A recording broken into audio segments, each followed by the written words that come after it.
Series में वो सवाल होंगे जो एग्जाम हॉल में तबाही मचा रहे होंगे। तो थोड़ा सा विश्वास, कुछ दिनों की बात है, मेरे साथ अगर जुड़ जाओगे तो मैं वादा करता हूं जिस दिन एग्जाम हॉल से बाहर आओगे तो कहोगे सर पेपर फोड़ दिया।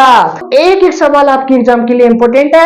एक कॉपी लाके उसमें आपको सारे सवाल नोट डाउन करने day by day. Welcome to all, स्वागत है फिर से आप सभी का आपके अपने परिवार बीसीआर विद राहुल भैया। कैसे बाबू? आई होप सब बढ़िया होंगे, बेहतर होंगे और आपकी जो तैयारी चल रही है बाबू वो बढ़िया लेवल पे चल रही होगी। बाबू अपनी भोकाल 2.0 सीरीज चल रही थी जिसका लेक्चर नंबर आज 3 है और बाबू इस सीरीज में वो सवाल होंगे जो एग्जाम हॉल में तबाही मचा रहे होंगे।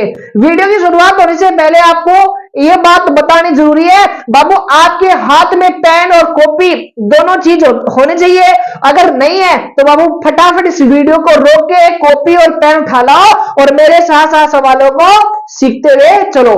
बाबू इस सीरीज में सवाल वो होंगे जो एग्जाम हॉल में तबाही मचा रहे होंगे। बस ये थोड़ा सा विश्वास, कुछ दिनों की बात है, मेरे साथ अगर जुड़ जाओगे तो मैं वादा करता हूं जिस दिन एग्जाम हॉल से बाहर आओगे तो कहोगे सर पेपर फोड़ दिया।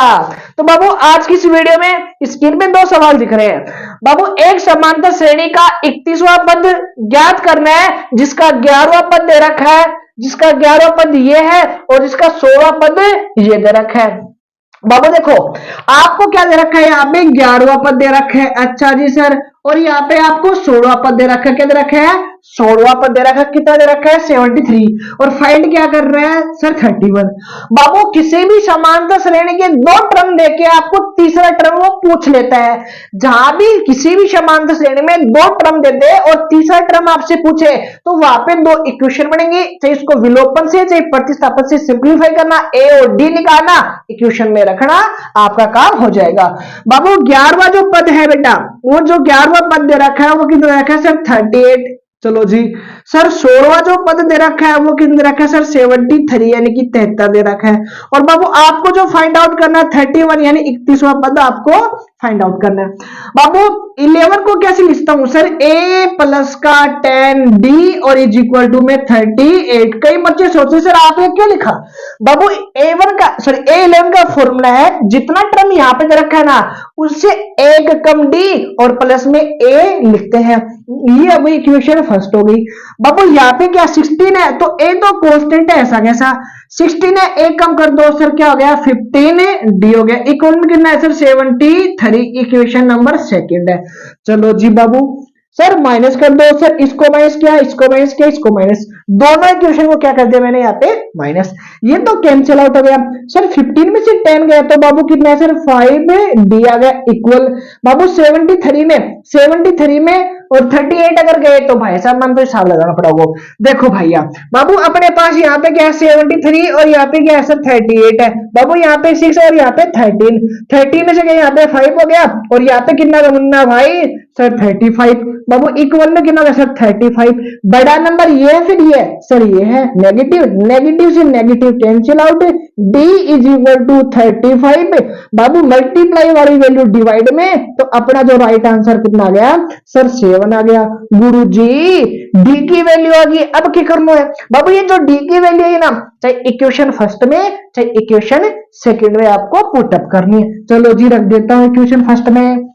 यहाँ पे लिखो d इज इक्वल टू समीकरण 1 में रखने पर, समीकरण 1 में पुट करने पर, क्या पुट अप करने पर यानी रखने पर। चलो जी a तो ऐसा का ऐसा है बेटा। d की वैल्यू कितनी है सर? 7। तो 10 इंटू 7 इज इक्वल टू में कितना सर? 38 है sir. a is equal to यहाँ पे कितना है सर? 70, यहाँ पे कितना है सर? 38 आ गया। बाबू a की वैल्यू चाहिए सर 38 में से 70 क्या करना है बेटा जी? माइनस करना है। और माइनस करने पे कितना आएंगे? 32 और किसका? नेगेटिव आया। किसका आएगा बाबू? नेगेटिव का। किसी भी भाई को यहाँ पे कोई तकलीफ है सर? a की वैल्यू आ गई और d की वैल्यू आ गई। अब भैया क्या करना से है ये बताइएगा। बाबू करना कुछ नहीं है सर, हमें चाहिए 31 की वैल्यू तो यहाँ पे लिखो सर 31। तो क्या लिखोगे सर? a प्लस का 30 इंटू में डी, जितना पूछे उससे a कम d लिखना है। सर a की वैल्यू कितनी है सर? माइनस का 72 है प्लस यहाँ पे कितना सर? 30 मल्टीप्लाई। d की वैल्यू कितनी है मुन्ना? सर 7 आ गई। कितनी आ गई बेटा? सर 7 आ गई, यहाँ पे माइनस का 32 आ गया। सर 7 को 3 से मल्टीप्लाई किया तो सर 21, यहाँ पे लगा दिया मैंने 0 लगा दिया। किसी भी भाई को यहाँ पे कोई तकलीफ है क्या बेटा? सर 210 में से 32 यहाँ पे क्या करना है हमें माइनस करनी है बेटा। कर दे यहाँ पे साइड में। सर 210 यहाँ पे 3 और यहाँ पे 2 है। सर यहाँ पे आया कितना बाबू? यहाँ पे आया बेटा 1, यहाँ पे आया 11, यहाँ पे हो गया 10, यहाँ पे हो गया 10 बेटा जी। यहाँ पे कितना गया सर 8 हो गया। और यहाँ पे कितना मुन्ना भाई? सर यहाँ पे हो गया 7, यहाँ पे आ गया 1। तो कितना आ गया बेटा? सर 178 विल बी अपना राइट आंसर यहाँ पे हो जाएगा। आई होप किसी भी भाई को क्वेश्चन नंबर फर्स्ट में कोई तकलीफ लगी। मानता हूं सवाल बड़ा है तो बड़े नंबर में 2 या फिर 3 नंबर में सवाल एग्जाम हॉल में छपने को मिल सकता है, यानी देखने को मिल सकता है। दो संख्या का महत्तम समावर्त है, यानी इनका जो दे रखा है एचसीएफ और यहाँ पे इनका क्या दे रखा है मुन्ना? एलसीएम दे रखा है। और यदि एक संख्या 54 है तो दूसरी संख्या आपको क्या करनी है? ज्ञात करनी है। बाबू ये जो सवाल है उतना ही इंपॉर्टेंट है जितना आपका एग्जाम हॉल में एडमिट कार्ड ले जाना। यानी इस सवाल को अगर परीक्षा देने जा रहे हो तो इस सवाल को बेटा भूल मत जाना, क्योंकि ये सवाल एग्जाम हॉल में छप चुका है। गुरुजी ऐसी क्या बात है सवाल में? मैंने बोला भाई आपको क्या दे देगा? 2 संख्या। तो यहाँ पे देखो फॉर्मूला होता है बेटा छोटा सा, 2 संख्याओं का गुणा 2 संख्याओं का गुणा यानी कि गुणनफल। अच्छा जी सर 2 संख्याओं का गुणनफल। अच्छा किसके इक्वल होता है बेटा? सर एचसीएफ है मल्टीप्लाई में एलसीएम। बाबू 2 संख्या में से एक संख्या क्वेश्चन में गिवन है सर 34 है। मान लेते कोई दूसरी संख्या, मान ले बी, मान ले एक्स, मान ले कुछ भी, मान ले एनीथिंग। बाबू एचसीएफ की जो वैल्यू दे रखी है कितनी है सर? सर यहाँ पे 27 मल्टीप्लाई में एलसीएम कितना दे रखा है? सर 162 दे रखा है। बाबू बी की वैल्यू निकालनी है, सेकंड वैल्यू निकालनी है, मल्टीप्लाई वाली वैल्यू कहां चली जाएगी ना? सर मल्टीप्लाई वाली वैल्यू चली जाएगी डिवाइड में। अब एक बच्चा जोर से चिल्ला रहा है जिसका नाम क्या है? पिंटू भैया। वो क्या बोल रहे हैं सर? सर 27 की टेबल में 54 आते हैं। मैंने बोला बता तो फिर कितने टाइम आते हैं? उसने बोला सर 2 टाइम आते हैं, 2 बार। बेटा ऊपर 162 है और डिवाइडिंग हो गया 2, इसका डिवाइड कर लो। ये बताओ 2 की टेबल में 16 आते हैं 8 टाइम, 2 की टेबल में 2 आता है 1 टाइम। तो बी की वैल्यू यानी दूसरी संख्या कितनी आ गई? 81 आ गई। क्वेश्चन नंबर फर्स्ट है और सेकंड आपको समझ में आएगा। हाँ मैं मानता हूं थोड़ी सी स्पीड क्या अपनी ज्यादा है, लेकिन चीजें धीरे धीरे मैं समझाने की कोशिश कर रहा हूं। चलता है नेक्स्ट स्लाइड की ओर। तो क्वेश्चन नंबर नेक्स्ट है बेटा, क्वेश्चन नंबर 3 के अंदर रखा है एक द्विघात समीकरण आपको क्वेश्चन में गिवन है और क्या कर रहा है? वो मूलों की प्रकृति आपसे पूछ रहा है। बाबू या तो वो पूछेगा मूलों की प्रकृति या फिर पूछेगा वो विविध कर। देखो भैया सर मूलों की प्रकृति निकालने के लिए आपको डिस्क्रिमिनेंट यानी डी की वैल्यू निकालनी है, बी स्क्वायर माइनस का 4ac। बाबू ए की जो वैल्यू होती है वो क्या होती है सर? एक्स स्क्वायर का कोफिशिएंट। सर बी की जो वैल्यू होती है वो क्या होती है? एक्स का कोफिशिएंट। सी क्या होता है सर? कांस्टेंट होता है। क्या होता है? कांस्टेंट। इस फॉर्मूले में यहाँ पे रख दो बेटा। सर बी की जो वैल्यू वो माइनस का 6 है, ये लो। सर 4a की जो वैल्यू बाबू वो कितनी है सर? 2 है। सर सी की जो वैल्यू है वो कितनी है सर? 3 है। कितनी है? 3 है। डी इज इक्वल टू 6 का स्क्वायर कितना गया सर? 36। सर मल्टीप्लाई करो 8 और 3 कितना गया सर? 24 हो गया। तो डी इज इक्वल टू कितना गया बेटा जी? सर यहाँ पे आ गया 12। बाबू डी की वैल्यू नेगेटिव आ रही है पॉजिटिव? सर डी की जो वैल्यू है वो 0 से बड़ी आ रही है। तो 0 से बड़ी आई मैंने पहले ही वीडियो में समझा रखा है कि मूल क्या होंगे? वास्तविक होंगे। कैसे होंगे बेटा? सर मूल वास्तविक होंगे, असमान भी आप इसको बोल सकते हो। यहाँ पे आई होप क्वेश्चन नंबर 3 आपको समझ आया। क्वेश्चन नंबर 4 बाबू ट्रिग्नोमेट्री से 2 सवाल टेबल से बनेंगे। हर वीडियो में बोल रहा हूं ट्रिग्नोमेट्री टेबल से 2 सवाल बनेंगे, तो आपको टेबल समझ के जानी है बेटा। और टेबल समझाने की जिम्मेदारी आपके भाई की है, तो मैं आपको दिल दिमाग गुर्दे फेफड़े में छाप दूंगा। बाबू 1 तो ऐसा कैसा माइनस। सर 1045 की वैल्यू होती है 1, 1 का कर दिया यहाँ पे स्क्वायर, यहाँ पे डिवाइड में 1 है प्लस है। सर 45 की वैल्यू सर 1 होता है, स्क्वायर कर दो is equal to sir 1 minus 1 है बेटा। कितना गया 1 और 1 का स्क्वायर कितना गया 1। ऊपर कितना सर 0, नीचे कितना 2।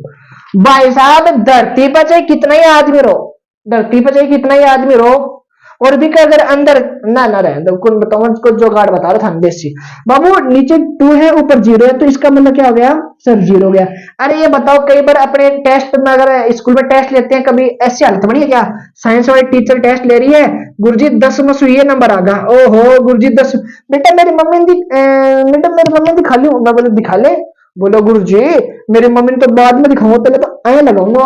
कई बार ऐ की व्यवस्था था सगड़ ये आपा पूरा ईमानदार आदमी, आपा तो गलती से ऐ लगा लेता, देखो ऐ लगा देता, तो इतना ही बोला था, इतना खत थे तो क्या बोला हो बाबू, 0 आ गई इसकी वैल्यू। सर ये इसकी वैल्यू आपको बतानी है बाबू, साइन 60 की जो वैल्यू होती है वो कितनी होती है, √3 डिवाइड में 2 है। आई होप बेटा जी आपको यहाँ पे स्क्रीन पे दिख रहा होगा। चलो जी, और cos 60 की वैल्यू क्या होती है सर, सेम ही होती है दोनों की वैल्यू।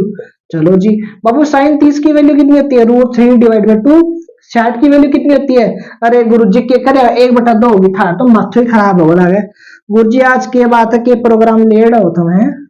चलो जी भैया 1/2 बाबू, √3 को √3 से किया तो सर 3 आ गया डिवाइड, मल्टीप्लाई करने पे सर 4 आ गया प्लस, मल्टीप्लाई करने पे 1, मल्टीप्लाई करने पे 4, डिवाइड में तो 4 चल ही रहा है, 3 और 1 कितना हो गया ऐड करने पे सर 4, 4 में 4 के डिवाइड किया तो 1 है। आई होप मेरे भाई और बहन को ये सवाल समझ में आया होगा। क्वेश्चन नंबर 6, द्विघात बहुपद आपको क्या करना है, फाइंड आउट करना है। क्या सर द्विघात बहुपद फाइंड आउट करना है, गुरुजी कब करना है, जब मूलों का योग और मूलों का गुणा दे रखा है। बाबू छोटा सा फॉर्मूला है जो आपको किसी दिमाग के एक कोने में क्या करना है बाबू, सेट कर लेना। क्या कर लेना है, सेट कर लेना। एक्स स्क्वायर ऐसा का ऐसा है माइनस बाबू अल्फा प्लस बीटा, योग कितना दे रखा है, योग पहले है तो योग की वैल्यू ये है सर, यहाँ पे आ गया एक्स।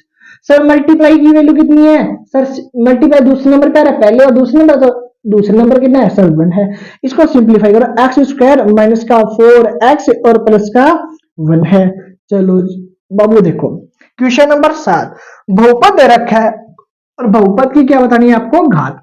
सर बहुपद की घात क्या आती है, वेरिएबल की अधिकतम घात। मल्टीप्लाई करो, कई बच्चे समझिए इसका आंसर देखेंगे नहीं, मल्टीप्लाई करो सर, इसको पूरे ब्रैकेट से सर 3 इंटू एक्स माइनस का 4, यहाँ पे माइनस का x हो गया, x माइनस का 4।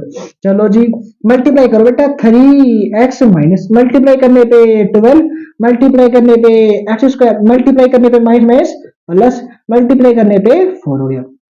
एक्स स्क्वायर लिख दिया पहले मैंने, लिख दिया सर। सर प्लस का 4 प्लस का 3 कितना हो गया सर 7 हो गया, माइनस का 12 हो गया, नेगेटिव। बेटा घात कितनी दिख रही है आपको, सर 2 भी दिख रही है, 1 भी दिख रहा है, मैंने बोला अधिकतम घात, तो इसकी जो घात है बाबू कितनी है मुन्ना, ओ मुन्ना भाई कितनी है सर, घात इसकी 2 है। कई बच्चे इसको डायरेक्ट निपटा दिए, मुझे पता है। आई होप क्वेश्चन नंबर 7 तक आपको समझ में आया बाबू, स्क्रीनशॉट आप ले सकते हैं। चलते भाई नेक्स्ट स्लाइड की ओर। बाबू आज के वीडियो के लास्ट 3 सवाल बाबू क्या दे रहा है, क्वेश्चन नंबर नेक्स्ट है, क्वेश्चन नंबर 8 दे रखा है मूल बिंदु के निर्देशांक। बाबू अगर आपसे वो पूछे क्या मूल बिंदु के निर्देशांक वो क्या आते हैं, 0,0 बाबू ये अपना क्या होता है, चतुर्थांश होता है। क्या होता है, चतुर्थांश। ये होता है अपना एक्स अक्ष और ये अपना होता है वाई अक्ष। बाबू यहाँ पे एक्स का वैल्यू पॉजिटिव, वाई की वैल्यू पॉजिटिव, यहाँ पे इसके जस्ट उल्टा सर नेगेटिव और ये भी नेगेटिव, और यहाँ पे इस वाले क्वाड्रेंट में एक्स की वैल्यू नेगेटिव और ये पॉजिटिव, तो इसके जस्ट उल्टा विपरीत सर, यहाँ पे प्लस यहाँ पे नेगेटिव, यहाँ पे प्लस प्लस यहाँ पे माइनस माइनस, यहाँ पे माइनस प्लस यहाँ पे प्लस माइनस, जस्ट उल्टा होता है सामने वाला। और ये क्या है, मूल बिंदु है, और मूल बिंदु के निर्देशांक क्या होते हैं, 0,0।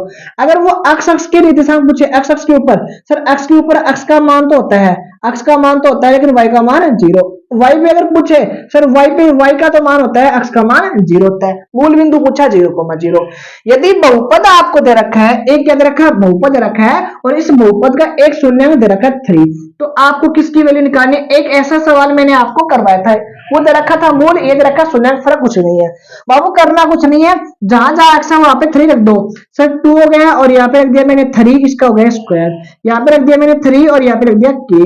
बाबू इक्वल में 0 लगाया सर, 0 क्यों लगाया, शून्य का यानी वैल्यू 0 होनी चाहिए सर। 2 तो ऐसा गया, 3 का स्क्वायर क्या होता है सर 9 होता है, यहाँ पे आ गया 3 और यहाँ पे प्लस का k इज इक्वल टू में 0। बाबू मल्टीप्लाई करो सर, मल्टीप्लाई करने पे कितना आ गया 8 आ गया सर, 18, यहाँ पे प्लस में कितना है सर 3 है और प्लस में है k। अरे गुरुजी क्या कर दिया आपने, सही करा क्या, अरे वाह वेरी गुड, तुम तो बोल भी सकते हो भाई।